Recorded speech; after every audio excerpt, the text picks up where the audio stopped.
Bonjour à tous, bienvenue aux 12h du 21 août. Voici les titres. Le président de la République, Abdelmajid Tebboune, a effectué une visite de travail et d'inspection des différentes structures de la mosquée d'Alger. Comprenant 12 bâtiments, le site se veut un pôle attractif à caractère religieux, culturel et scientifique.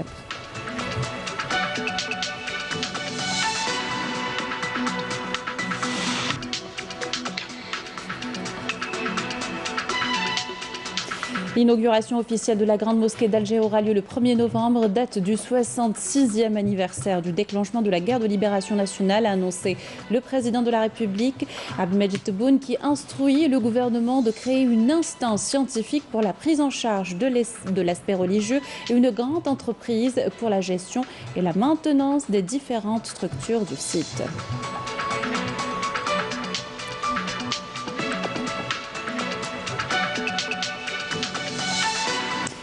Situation sanitaire, 411 nouveaux cas confirmés de coronavirus, 310 guérisons et 9 décès ont été enregistrés selon le bilan actualisé hier par le comité scientifique de suivi de l'évolution de la pandémie. Zoom ce matin sur le rôle des associations dans la lutte contre la maladie, l'exemple de Béchage. Bonjour à tous, je vous le disais en titre, le président de la République, Abdelmajid Tebboune, a effectué une visite de travail d'inspection des différentes structures de la mosquée d'Alger. La visite coïncidait hier avec le double anniversaire du 20 août 55-56 et le premier jour du calendrier de l'Hégire. Comprenant 12 bâtiments, le site se veut un pôle attractif à caractère religieux, culturel et scientifique. Manal Boutouaba.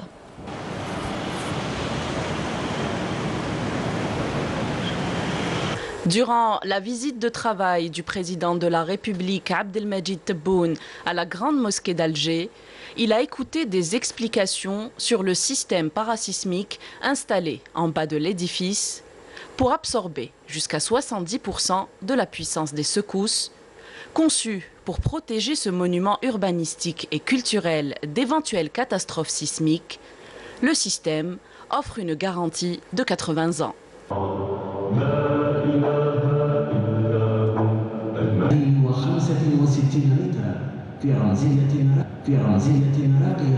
تشكل الرقم 5 الذي يمثل أركان الإسلام الخمس والصلوات الخمس أيضا. Il s'est dirigé par la suite vers la salle de prière où il a accompli la première prière Tahiyyat al-Masjid durant ce premier Muharram, premier jour du nouvel an Hijri 1442.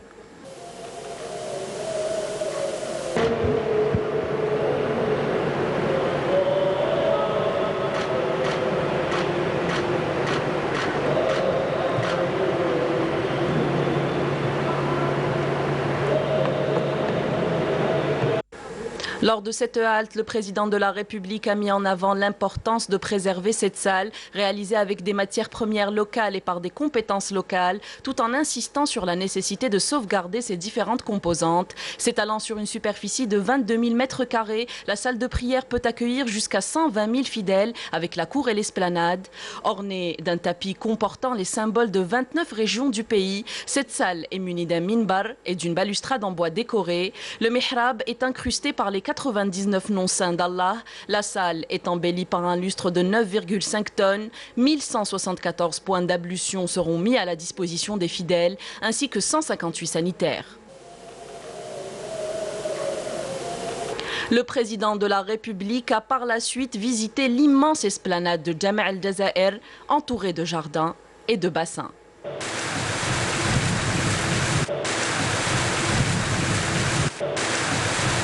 Il s'est dirigé par la suite vers le minaret de la Grande Mosquée, le plus haut au monde, long de plus de 265 mètres. Il comporte 43 étages, desservis par des ascenseurs panoramiques permettant d'observer la baie d'Alger et ses environs.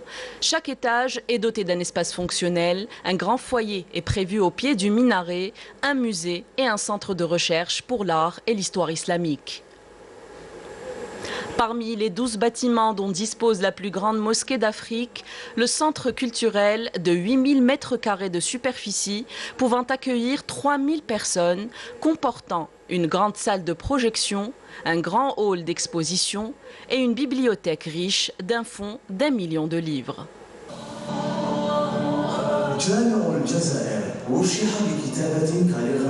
Jami' al-Jazair, édifice religieux et scientifique, compte également une maison du Coran d'une capacité de 1500 places dédiée aux étudiants postgradués algériens et étrangers en sciences islamiques et sciences humaines. Cette école est renforcée par des salles de cours, une médiathèque, une salle de conférence et un internat.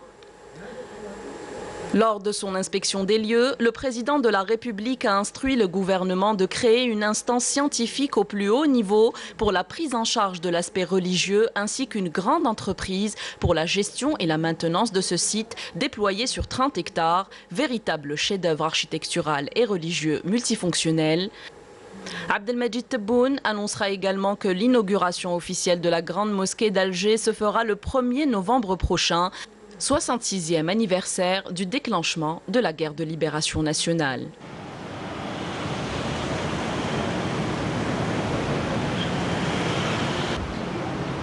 C'est donc lors de la même visite que le président de la République a annoncé que l'inauguration officielle de la grande mosquée d'Alger aura lieu le 1er novembre prochain, qui coïncidera avec le 66e anniversaire du déclenchement de la guerre de libération nationale. Le président de la République a donné des instructions pour la gestion du site. Je vous propose de l'écouter.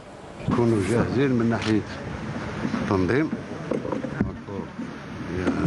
pense qu'il faut au moins un épique.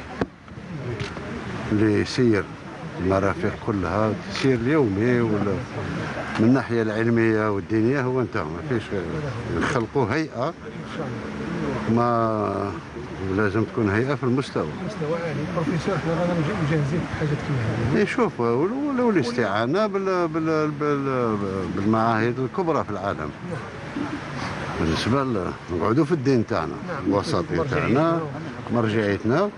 ولكن بالنسبة للقرآن أعتقد أن لازم تكون فيه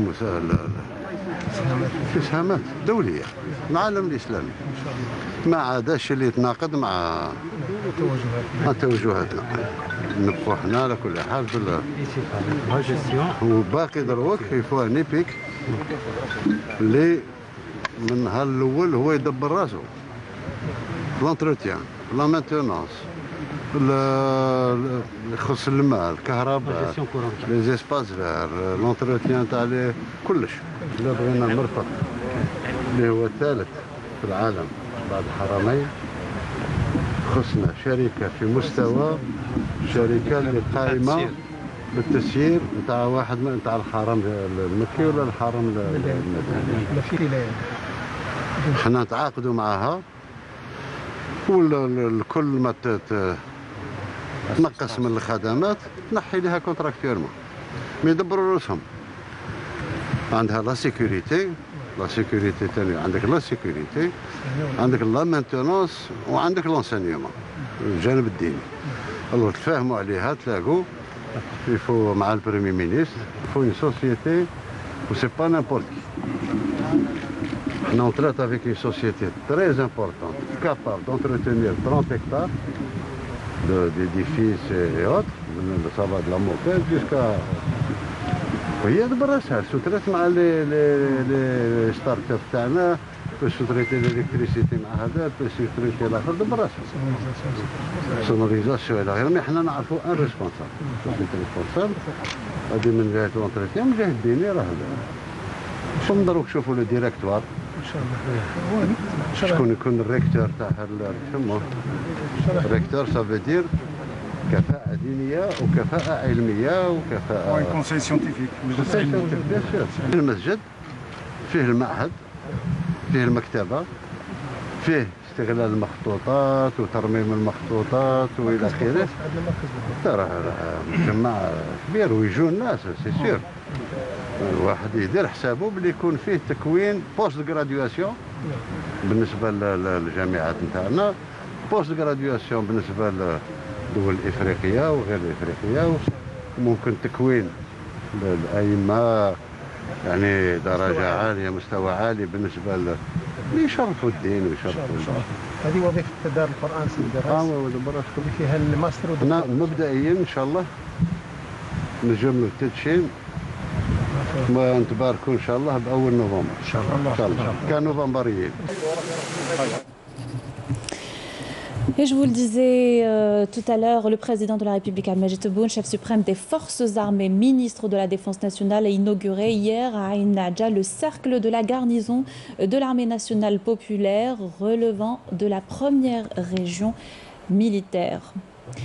À l'entrée du site, le président Abdelmajid Tebboune a été accueilli par le général de corps d'armée, chef d'état-major de l'armée nationale populaire, Saïd Chingriha, accompagné du général d'armée Ali Ben Ali, commandant de la garde républicaine, du secrétaire général du ministère de la Défense nationale, des commandants des forces armées, du commandant de la première région militaire, de chefs de département et de directeurs centraux. Après avoir écouté l'hymne national, le président de la République a reçu les honneurs de la part de différentes compositions des unités de l'armée nationale populaire, classé 3 étoiles. Ce cercle dans l'inauguration hier coïncidait avec la journée nationale du Moudjahid et destiné au profit des sous-officiers, des officiers et des personnels de l'ANP. Le président de la République, à la fin de sa visite d'inauguration, le président de la République a signé le livre d'or du cercle de garnison de l'armée nationale populaire. Situation épidémiologique à présent, 411 nouveaux cas confirmés de coronavirus, 310 guérisons et 9 décès ont été enregistrés selon le bilan actualisé hier par le comité scientifique de suivi de l'évolution de la pandémie. On écoute le porte-parole, Dr Jamal Fourar. Aujourd'hui, le jeudi 20 août 2020, nous allons vous donner comme d'habitude un point de situation sur l'évolution de la pandémie du Covid-19 en Algérie. Pour ce qui est des principaux indicateurs enregistrés au cours des 24 dernières heures, ils sont comme suit. 411 nouveaux cas, 283 nouvelles hospitalisations, 310 patients guéris, 41 patients en soins intensifs et 9 décès. Avec la notification de 411 nouveaux cas, l'incidence pour les 24 heures est de 0,9 cas pour 100 000 habitants, sachant que 17 wilayas n'ont pas notifié de cas au cours des 24 dernières heures, 17 wilayas ont enregistré entre 1 et 9 cas, et 14 wilayas ont enregistré 10 cas et plus. Pour ce qui est des décès, nous avons enregistré au cours des 24 dernières heures 9 nouveaux décès, rahimahumullah. Pour ce qui est des patients hospitalisés durant les 24 dernières heures, leur nombre est de 283 patients. Les patients guéris et qui ont donc été traités selon le protocole thérapeutique établi, leur nombre est de 28 281, dont 310 sont guéris et ont quitté les établissements hospitaliers au cours des 24 dernières heures. Pour ce qui est des soins en réanimation, nous avons actuellement 41 patients hospitalisés en soins intensifs. Et comme d'habitude, nous exhortons notre population à rester très vigilante, de respecter scrupuleusement les règles de prévention d'une manière globale, notamment la distanciation sociale et le port obligatoire du masque de protection. Merci de votre attention. Mettre à contribution les acteurs de la société civile en encourageant leur organisation. Instruction du président de la République, Abdelmajid Tebboune, un rôle important qui s'est particulièrement illustré ces derniers mois dans la lutte contre la pandémie de coronavirus. Exemple de Pibechal ou des associations actives en soutien du personnel de la santé. Yanis Aït Belkacem. Des matériels de protection sanitaire, des travaux manuels allant de la peinture à la désinfection. La société civile semble plus que jamais concernée et responsabilisée en ces temps de crise sanitaire. D'autres dons ont également été offerts au personnel de la santé dans la wilaya de Béchar par les associations. Depuis le début de la crise, ils sont pas moins d'une centaine à s'impliquer davantage pour venir en aide et soutenir le personnel médical des centres hospitaliers de la wilaya. كانوا بانوا واحد لي فوتو تاع دي انيشياتيف تاع دي دون دونك ميم هنايا شاركوا بزاف بلي دون ميم جاو دي اسوسياسيون لي نيتواياو لنا ميم لوبيتال جاو بليزيور جور بليزيور فوا سكسيسيفمون pour faire un nettoyage complet de l'hôpital تاع les services. Je remercie la société civile ainsi que les associations pour leur initiative à faire face à cette pandémie. De toute façon, il est de notre devoir de nous impliquer davantage. هذا الشيء لازم خاطرش حنا رانا في حرب Une aide fortement appréciée et qui démontre du rôle crucial de la société civile dans la riposte à la pandémie du coronavirus. Même si ces aides interviennent à un moment moins critique de la crise, ces actions permettront aux associations de continuer à jouer un rôle essentiel. Nous avons reçu des dons d'un groupe industriel de cimenterie constitué de 5000 masques de protection et 1000 combinaisons, des gants et du gel hydroalcoolique. 1000 gels ou 5000 paires de gants. Il est clair que l'activité du mouvement associatif joue un rôle fondamental et reste un partenaire nécessaire dans le développement local, un élan que le gouvernement veut encadrer et pérenniser à travers une nouvelle approche et une nouvelle stratégie. Et vous l'aurez compris, les autorités misent sur l'organisation de la société civile, un allié dans le développement local. Le conseiller auprès du président de la République, chargé du mouvement associatif et de la communauté nationale à l'étranger, Nazih Barmdan, était à l'Arwat où il a rencontré les représentants du mouvement associatif. Sarah Delbel. Organiser, accompagner et faciliter l'activité de la société civile. Une volonté qui s'inscrit en droite ligne avec les instructions du président de la République, Abdelmajid Tebboune. Objectif, impliquer la société civile dans la gestion des affaires courantes. Une stratégie que le conseiller auprès du président de la République, Nazih Barmdan, tente d'étayer lors de sa visite à l'Arwat. Nous avons une stratégie pour faire participer, accompagner, organiser la société civile. Et si nous parlons de ce partenariat entre les institutions publiques et la société civile, elle consiste bien évidemment à l'encadrement pour une organisation meilleure et globale afin de toucher toutes les régions et les secteurs. Lors de cette rencontre, il a aussi été question des doléances des acteurs de la société civile et des membres du mouvement associatif. Ils étaient plusieurs à faire part et exposer leurs préoccupations auprès de Nazih Barmdan. Nous sommes confrontés à certaines contraintes administratives, à l'exemple des salles et des déplacements. Nous devons mettre en place un conseil de déontologie qui a pour objectif de concilier les personnes qui exercent dans la société civile et les administrations en mettant fin aux problèmes administratifs. Nous devons faire participer ces associations au niveau des zones enclavées afin de permettre aux habitants de ces régions de vivre dans de meilleures conditions.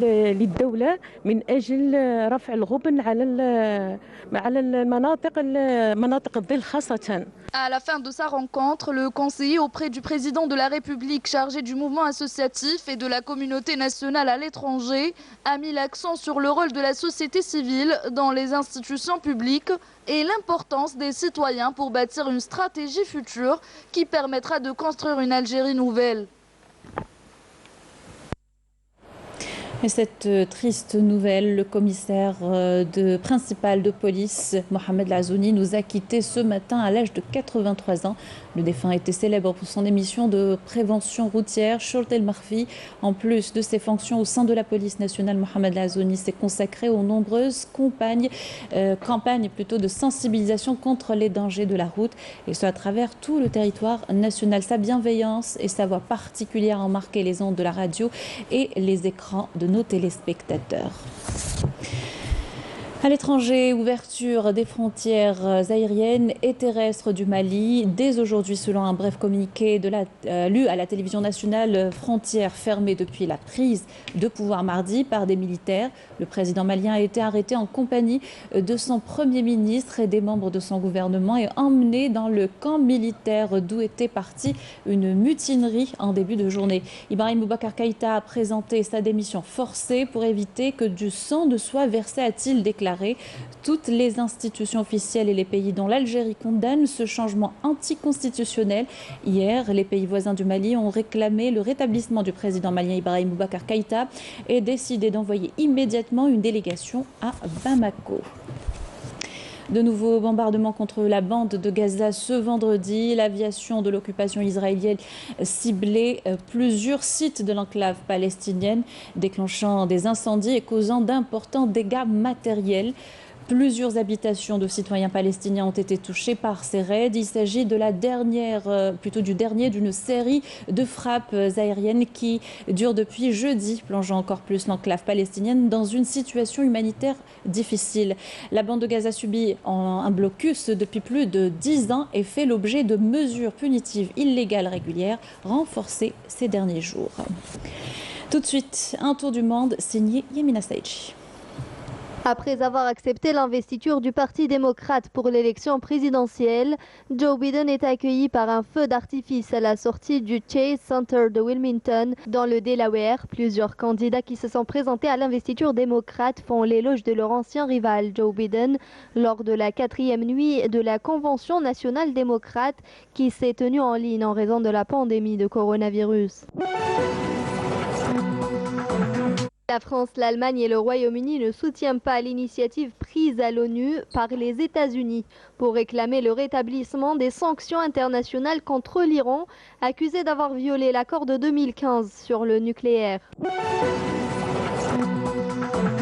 La Suède annonce participer à un accord à l'échelle de l'Union européenne avec le groupe pharmaceutique suédo-britannique AstraZeneca pour sécuriser son approvisionnement en vaccins contre le coronavirus. Plus de 22 187 789 cas d'infection par le coronavirus dans le monde et au moins 781 000 décès ont été diagnostiqués dans 196 pays depuis le début de la pandémie. Les USA, le pays le plus endeuillé, avec près de 1300 décès en 24 heures. Le Liban affronte des taux records de contamination et les hôpitaux débordent par les malades du Covid-19 et les blessés de la gigantesque explosion du 4 août au port de Beyrouth. Un reconfinement décrété par les autorités entre en vigueur aujourd'hui pour plus de 2 semaines. Il est assorti d'un couvre-feu quotidien de 18h à 6h locales, prévu jusqu'au 7 septembre. Tokorozawa, une ville japonaise veut sortir de l'ombre avec des plaques d'égout éclairées. Souvent snobée par les passants, la bouche d'égout n'est pas de prime abord le support pour l'expression artistique. Cette ville japonaise a pourtant entrepris d'illuminer les ternes plaques qui les recouvrent et de les décorer de personnages de dessins animés. Retour dans le pays où la première semaine depuis la réouverture des plages et lieux de loisirs va presque s'achever, bientôt s'achever. Tipaza, la wilaya touristique par excellence, reprend vie petit à petit selon Naïm Alouali. Grand soulagement pour les restaurateurs comme ici à Tipaza, où l'on remet depuis samedi dernier les couverts après 6 mois de fermeture pour cause de la pandémie du coronavirus. Tout est prêt pour accueillir davantage de clients pendant cette saison estivale à 2 doigts d'être complètement perdue. Ça fait 6 mois que nous n'avons pas travaillé. Dieu merci que nous sommes retournés au lieu de travail. C'était pas facile 6 mois sans rien. Dieu merci, quand je rentre chez moi le soir, près de ma famille, je suis très contente de l'effort fourni. Je reçois beaucoup de téléphones pour l'ouverture du restaurant Le Dauphin. Et c'était fermé pour 6 mois. C'est beaucoup pour nous. Et maintenant, on est bien satisfait. Il y a des clients qui viennent, ils sont bien. كما يقول لك بالعربيه الحمد لله يا ربي كاع يقولوا لنا بلي بارك الله فيكم. Nous respectons les normes, la distanciation sociale. Nous avons certes diminué le nombre de tables et automatiquement le chiffre d'affaires va baisser. Le client est en train de s'habituer à cette pandémie. Nous désinfectons jour et nuit et le client rentre bien sûr avec des bavettes qu'il va devoir enlever une fois tablé.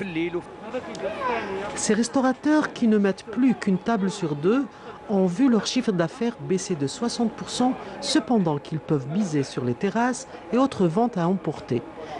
Également ouverts en début de semaine, café et plage sont une aubaine pour les Algériens qui peuvent enfin souffler après des mois de confinement. حاجه مليحه سولاجيو شويه مع هاد اللي بقاو لي 15 جور اللي بقاو تاع الصيف On est venu de Sacré-Cœur. On a la plage chinoise plage, qui a une bonne ambiance. On a respecté les mesures sanitaires, distance, chaque famille qui a une distance séparation. Les gens sont conscients de la maladie du virus corona, ça fait qu'on a les mesures à respecter. Les gens sont conscients. On a la joie parce qu'après 6 mois de confinement, les gens Bien accueillis, certes, la réouverture de ces lieux de détente demeure toutefois conditionnée par le respect strict des mesures barrières, sans quoi les autorités peuvent d'emblée procéder à la fermeture immédiate de ces lieux de loisirs. Avec ceci, nous arrivons à la fin de notre journal. Merci de l'avoir suivi. Tout de suite, des nouvelles du ciel par Mina Rabet. Quant à moi, je vous souhaite une excellente journée sur Canal Algérie.